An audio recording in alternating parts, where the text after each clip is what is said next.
Bapa di surga, terima kasih Tuhan bahwa Engkau memberikan kepada kami firman-Mu. Bahwa yang terpenting dalam kehidupan kami adalah firman-Mu yang memberikan kepada kami langkah, kepastian, memberikan pada kami arahan, memberikan pada kami makna hidup, memberikan pada kami apa yang berlaku di hadapan Engkau, baik kini maupun kekal selama-lamanya Tuhan. Kami bersyukur Tuhan untuk firman-Mu yang Kau berikan bagi kami. Kami bersyukur bahwa kami boleh membacanya dengan tenang, tanpa gangguan. Kami juga bersyukur bahwa dalam firman-Mu, Roh Kudus akan berkarya, berbicara kepada kami Tuhan. Oleh karena Tuhan, itulah permohonan kami. Agar firman Tuhan pada pagi hari ini kembali berkata-kata kepada kami, menjadi rema bagi kami, menjadi firman yang kami pahami, kami laksanakan dalam kehidupan kami, yang menjadi bagian hidup kami kini dan kekal selamanya Tuhan. Engkau pakai Tuhan hamba-Mu yang tidak mampu ini, yang tidak layak ini, Engkau layakan, mampukan, kuduskan, sehingga apa yang hamba sampaikan sungguh-sungguh seturut dengan kehendak Tuhan. Berfirmanlah Tuhan, karena kami siap untuk mendengar. Amin. Kita membaca dari Lukas pasal 19 ayat 11 sampai 27. Kita baca secara bergantian. Saya baca yang ganjil, jemaat Tuhan yang genap. Lukas 19, 11 sampai 27, perumpamaan tentang uang mina.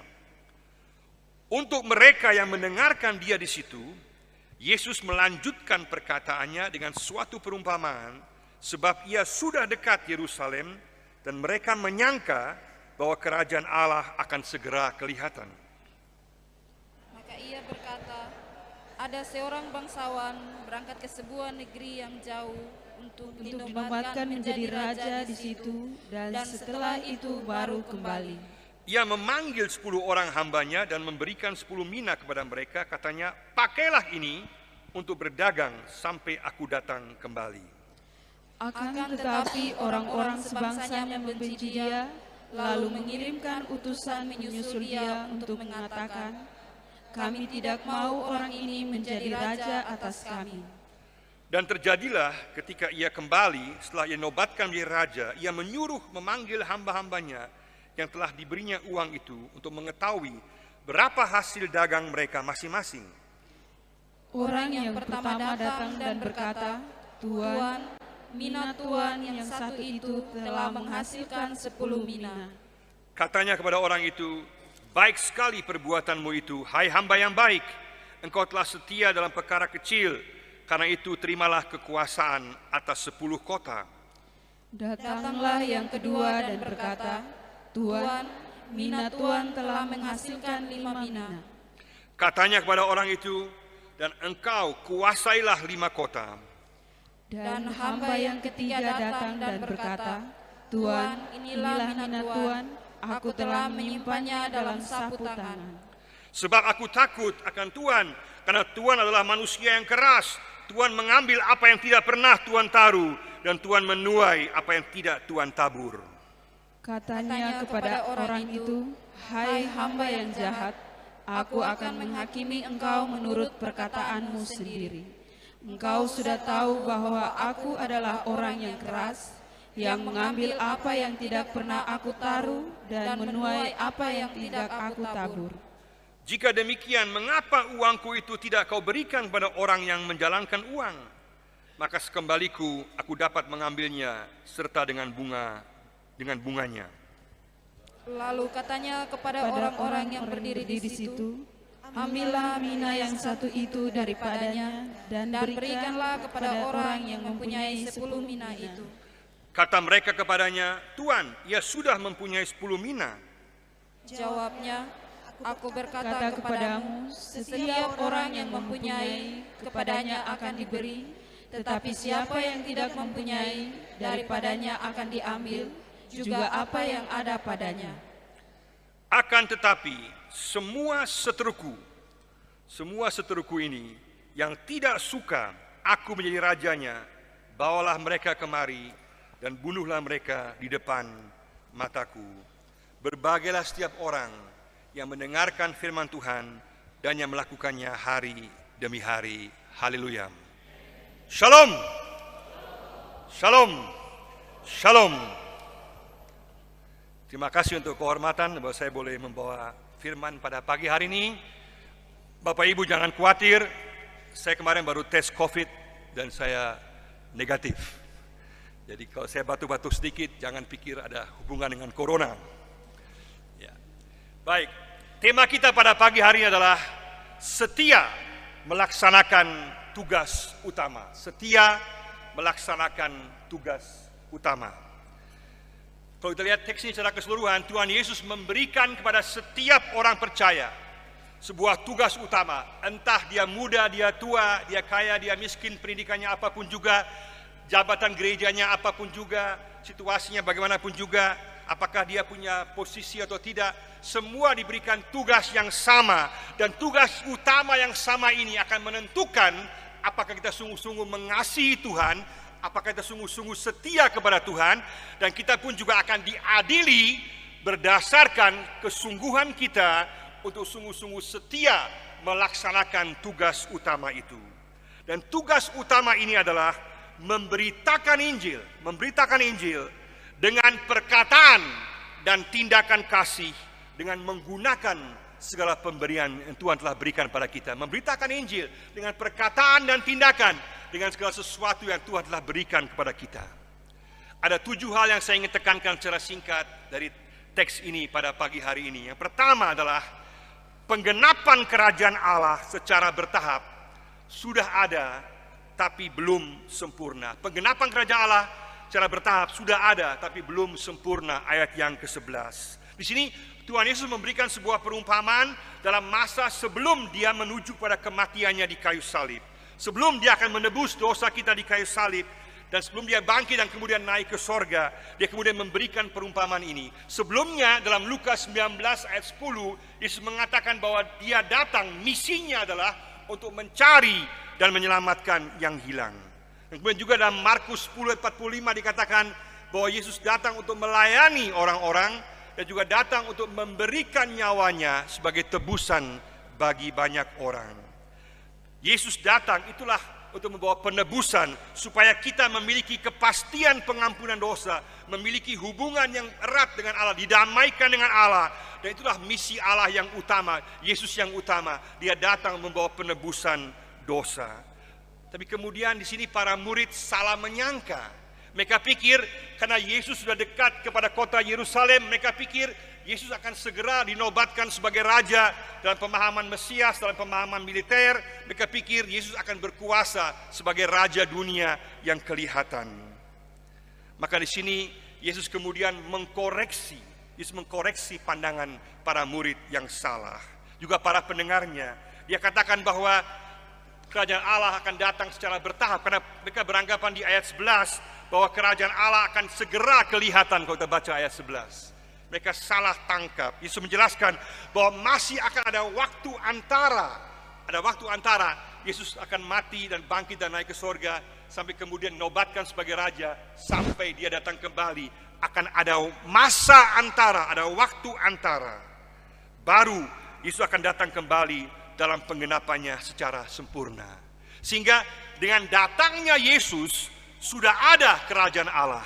Kita sudah mendapatkan kepastian keselamatan. Kita sudah mendapatkan kepastian pengampunan dosa, kehidupan kekal, dan mendapatkan damai sejahtera Allah, sukacita Allah, penghiburan, kekuatan, pertolongan Roh Kudus. Semua itu telah kita peroleh, dan juga pengharapan, juga pemeliharaan Tuhan. Semua itu sudah dapat kita peroleh pada masa sekarang.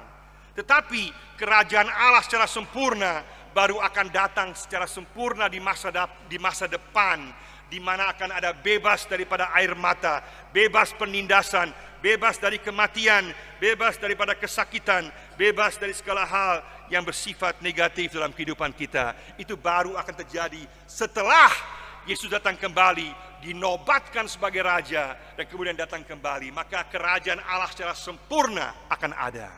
Saat ini kita hidup dalam masa antara.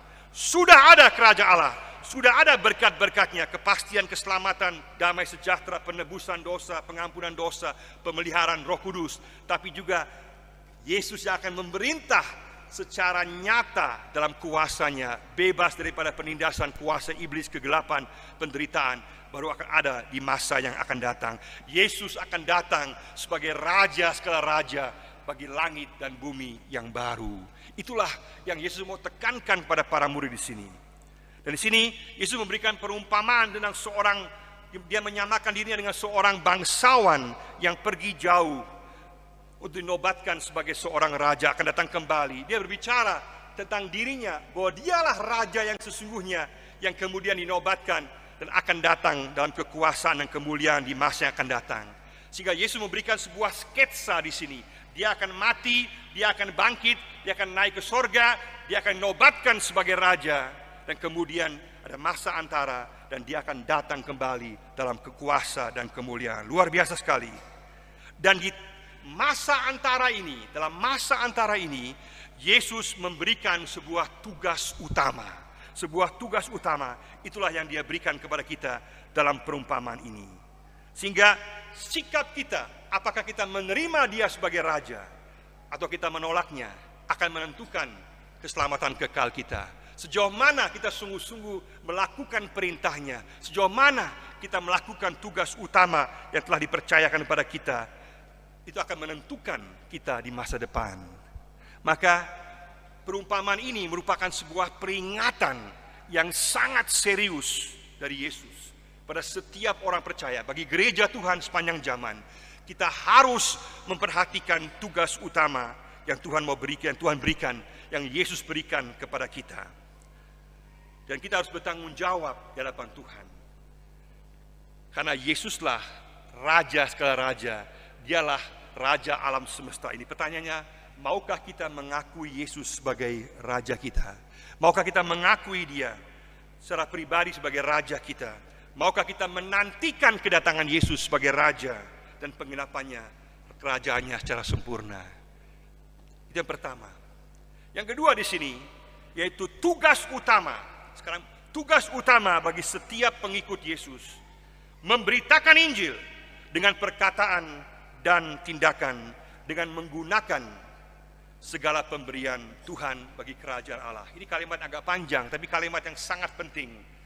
Tugas utama bagi setiap pengikut Yesus, memberitakan Injil dengan perkataan dan tindakan, dengan menggunakan segala pemberian yang Tuhan telah berikan bagi kerajaan Allah. Kita baca ayat 12 dan juga ayat 13. Sehingga Yesus menjelaskan bahwa seorang bangsawan yang pergi adalah dirinya sendiri, yang pergi ke negeri yang jauh, dan dia akan dinobatkan sebagai raja.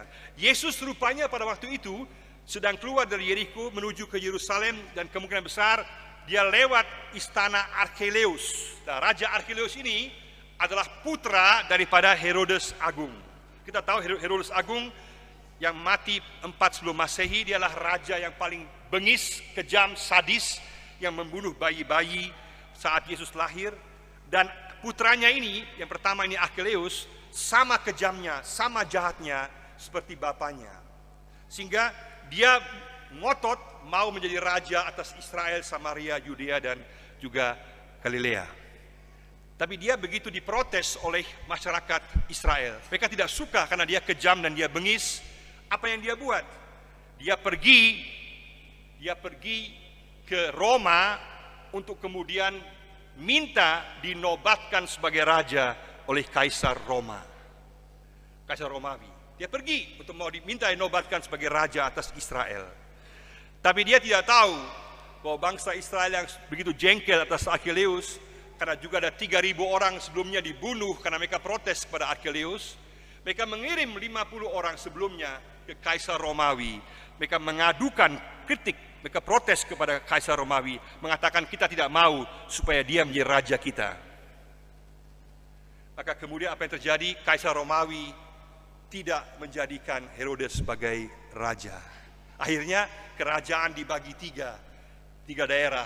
Herodes Arkelaus dapat Yudea, Antipas dapat Galilea, Filipi dapat bagian yang lain. Masing-masing diberikan 3 putra, Herodes diberikan 3 tugas, 3 bagian tersendiri, bukan sebagai raja resmi seperti Herodes Agung, tapi sebagai tetrarch, sebagai raja kecil begitu. Dan kita tahu kemudian tidak lama kemudian Arkelaus mati. Dan setelah dia mati, dia digantikan oleh seorang wali negeri, semacam gubernur. Juga tahu yang paling terkenal adalah Pontius Pilatus, kemudian juga yang kemudian mengadili Yesus. Jadi Yesus ini menyindir. Dia menyindir bahwa Archelaus ini pergi, Archelaus yang jahat, yang kejam, dia mau menjadi raja atas Israel. Tapi Yesus berbeda total. Yesus berbeda total dengan Archelaus. Yesus sungguh-sungguh baik. Yesus sungguh-sungguh adalah raja segala raja. Dan dia pasti akan datang kembali. Pasti akan menobatkan. Pasti akan kemudian menjadi raja segala raja.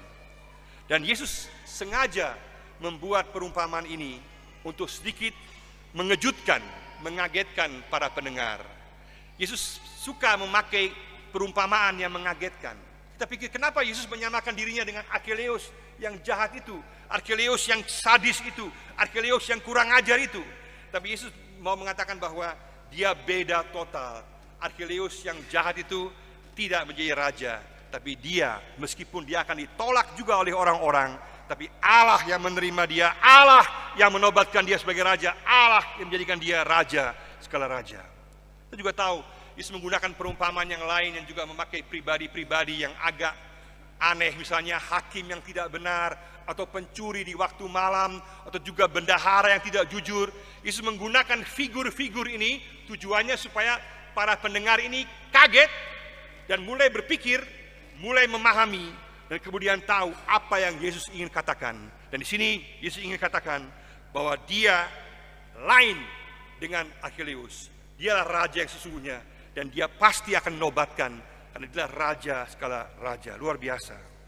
Dan di sini Yesus memberikan di waktu antara itu, Yesus memberikan tugas utama kepada setiap muridnya. Kita dipanggil untuk setia melaksanakan tugas kita, setia untuk melaksanakan tugas pemberitaan Injil, tugas pelayanan sosial diakonia dalam kasih, dalam segala hal. Itulah tugas utama setiap orang percaya dan tugas gereja sepanjang zaman, untuk perluasan Injil, untuk perluasan kerajaan Allah. Perumpamaan ini agak mirip dengan Matius 25 tentang talenta. Tapi tentang talenta agak beda, karena dalam talenta itu diberikan talenta dengan jumlah yang berbeda-beda. Di sini 10 orang diberikan semua yang sama, 1 mina. Kenapa? 1 mina kurang lebih adalah upah seseorang kerja, yaitu 100 hari. Jadi cukup banyak, cukup, tapi juga tidak berlebihan. Nah, semua orang percaya diberikan tugas yang sama. Itulah tugas Yesus, tujuan Yesus, menekankan sebuah penekanan khusus bahwa setiap orang percaya diberikan tugas yang sama, memberitakan Injil, dan juga kemudian pelayanan sosial diakonia dengan segala pemberian yang Tuhan telah berikan. Maka fokus kita, apapun pekerjaan kita, apapun latar belakang kita, jabatan kita, harus kepada bagaimana supaya kerajaan Allah dapat disebarluaskan, bagaimana supaya kerajaan Allah dengan nilai-nilainya dapat semakin tersebar, semakin dikenal oleh orang-orang. Dan inti daripada berita Injil adalah Yesus Sang Raja itu sendiri. Yesus yang membawa keselamatan, Yesus yang membawa pengampunan, yang membawa kasih, yang menerima kita apa adanya, yang menghargai kita, yang melayani orang lain. Itulah yang harus disampaikan oleh setiap pengikut Yesus sepanjang masa, dimanapun dia berada. Ini berarti semua pemberian Tuhan bagi kita, semua kemampuan kita harus kita pakai dalam lingkungan kita, keluarga kita, tempat kerja kita, di mana kita berada. Bagaimana caranya supaya orang boleh mengenal Yesus, orang boleh mengenal kasih-Nya lewat pengampunan dosa, keselamatan, dan juga lewat pelayanan kasih sosial diakonia yang nyata. Ini berarti tugas gereja adalah memberdayakan warga jemaat, memampukan warga jemaat supaya mereka mampu memberitakan Injil, supaya mereka mampu melayani secara sosial diakonia. Itulah tugas utama. Jangan pernah abaikan tugas utama yang Yesus berikan pada kita. Semua tugas-tugas yang lain itu tugas sampingan juga penting, tapi jangan pernah abaikan tugas yang utama itu. Kenapa? Karena kalau kita mengabaikan tugas yang utama ini, kita sedang melawan kehendak Tuhan.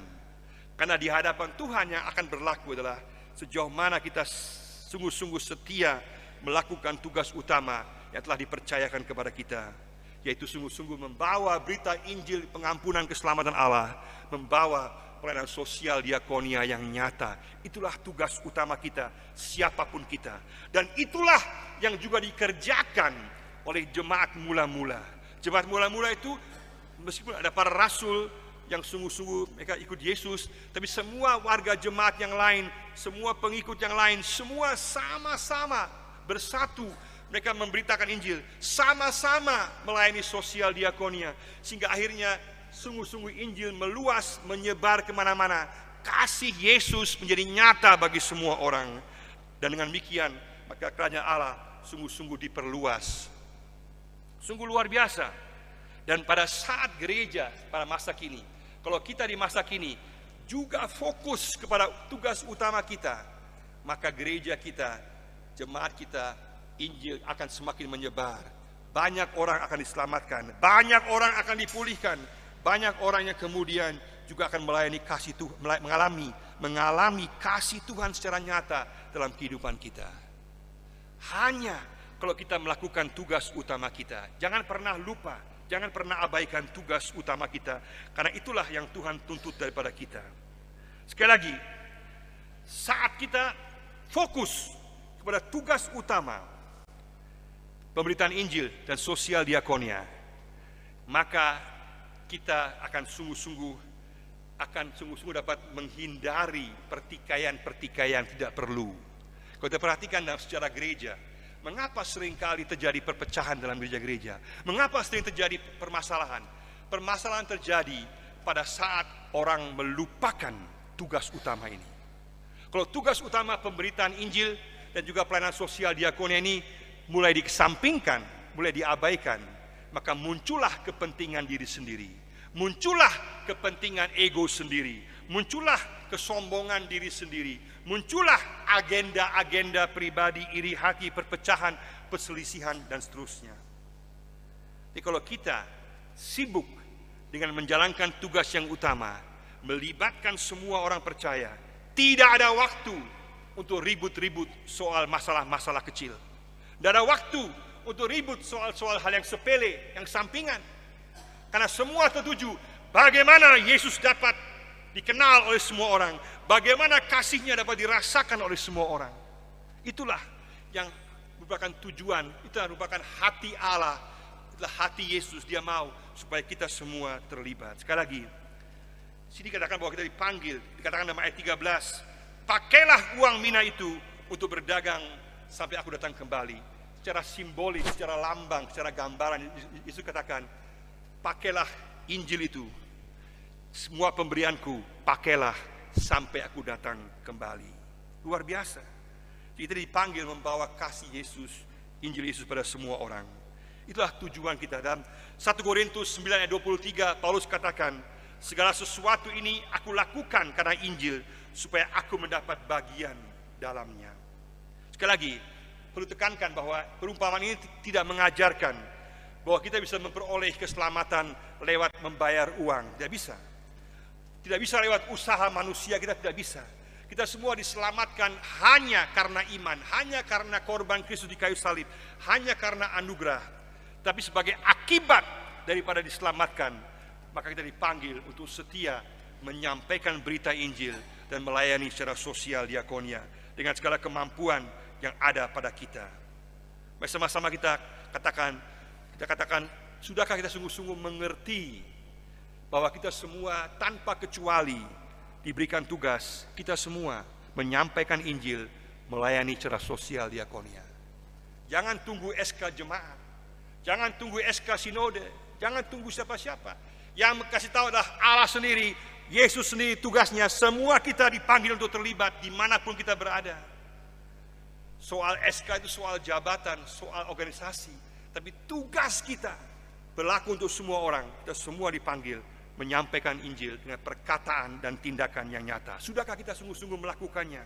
Sudahkah gereja menyiapkan warganya supaya mampu dalam pelayanan penginjilan dan juga sosial diakonia? Sudahkah kita sungguh-sungguh fokus kepada perluasan kerajaan Allah?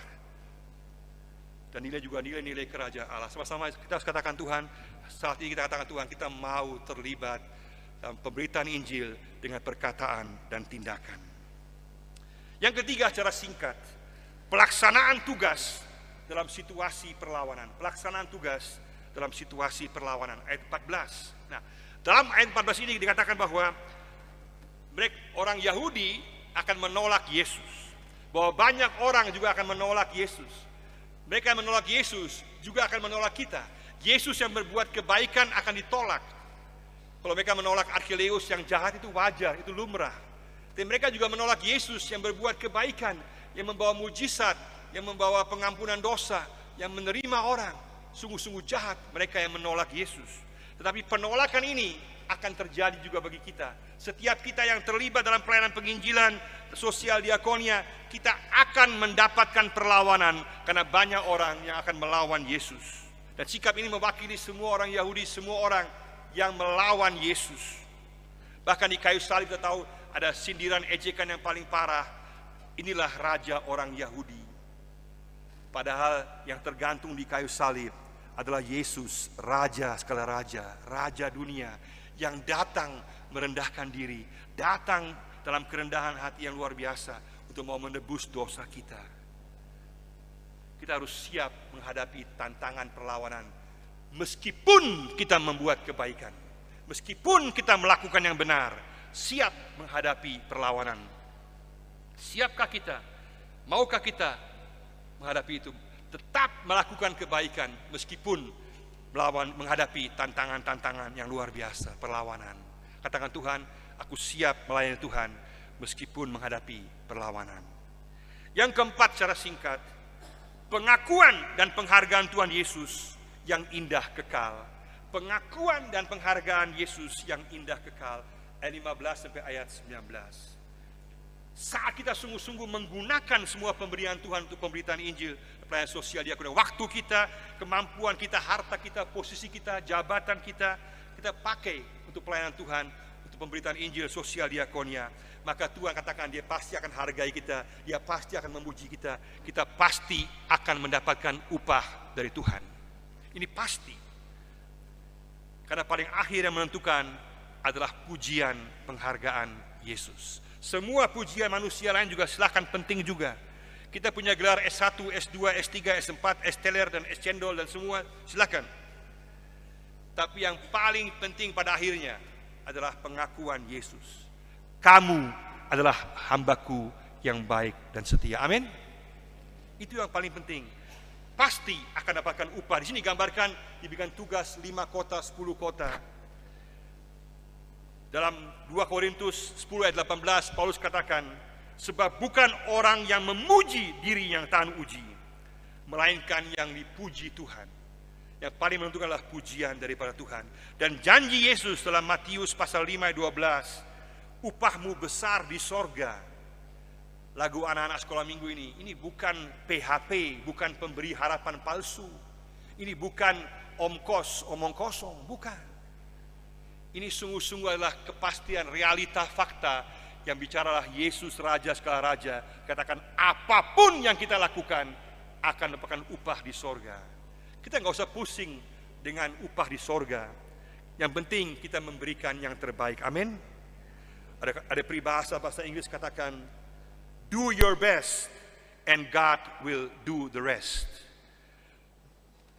Buatlah yang terbaik dan Tuhan akan membuat sisanya.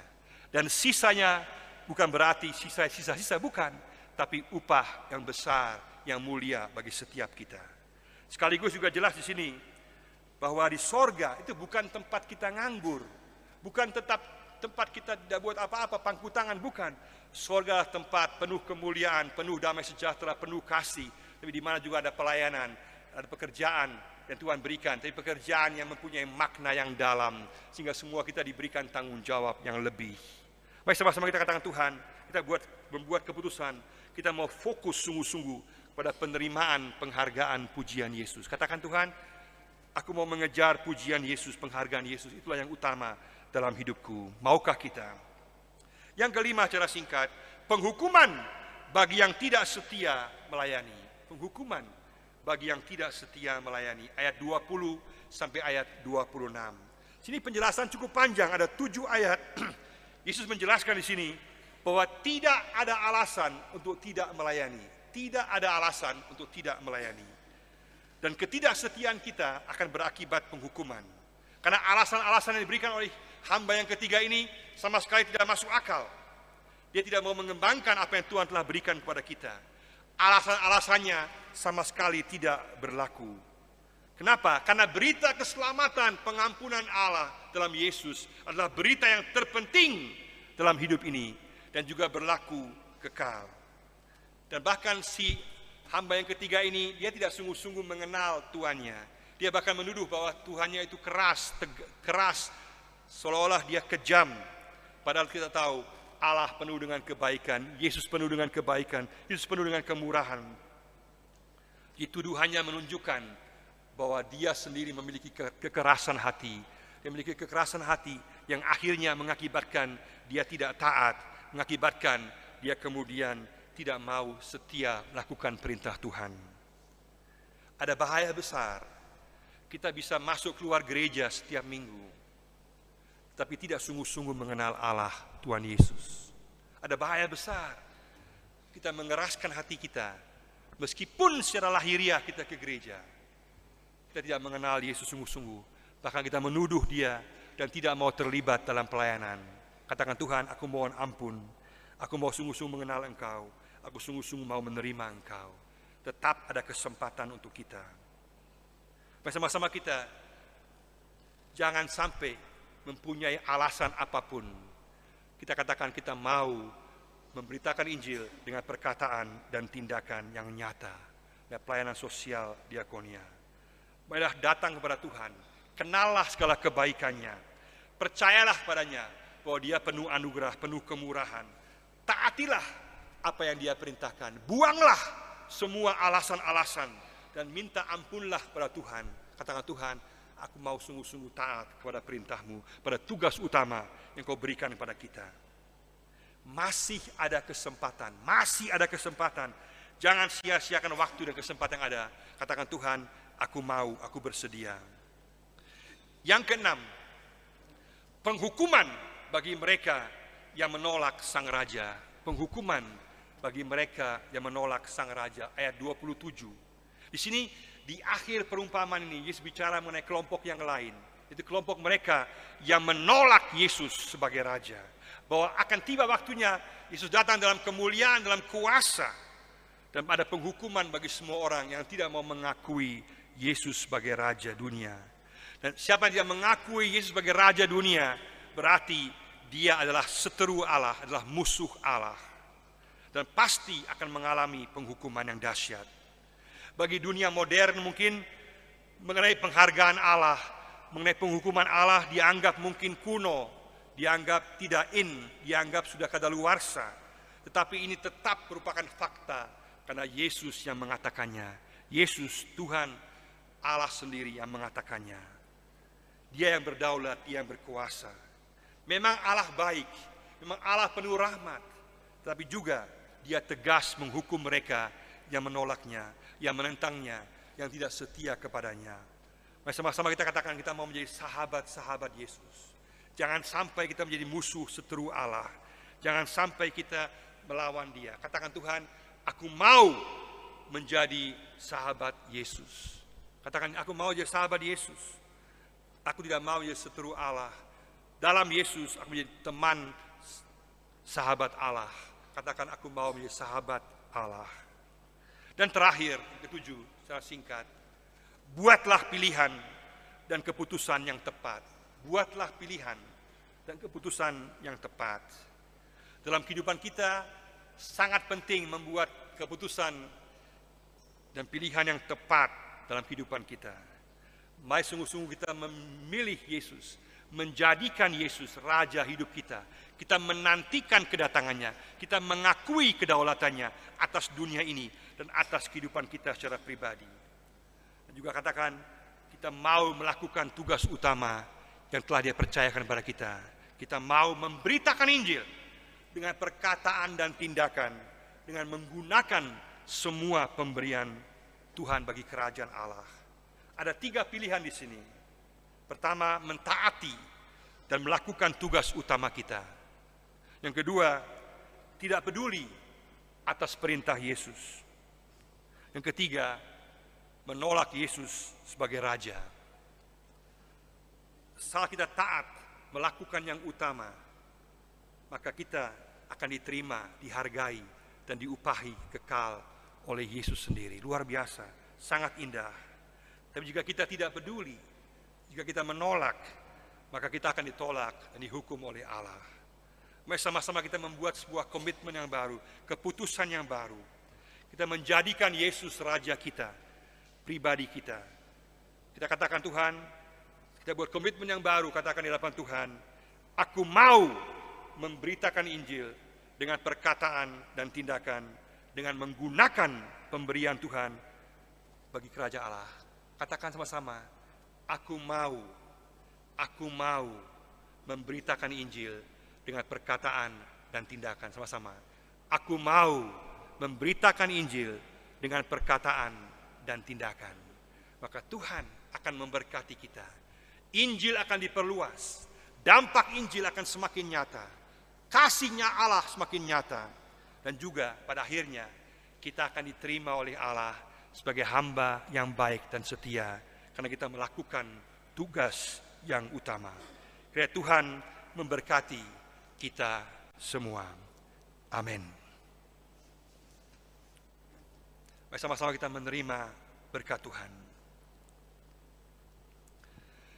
Anugerah Tuhan Yesus Kristus, kasih Allah Bapa, dan persekutuan Roh Kudus memampukan kita semua untuk melakukan tugas utama kita, memberitakan Injil dalam perkataan dan tindakan, dan menyertai kita dalam segala situasi kehidupan kita dari saat ini sampai kekal selama-lamanya.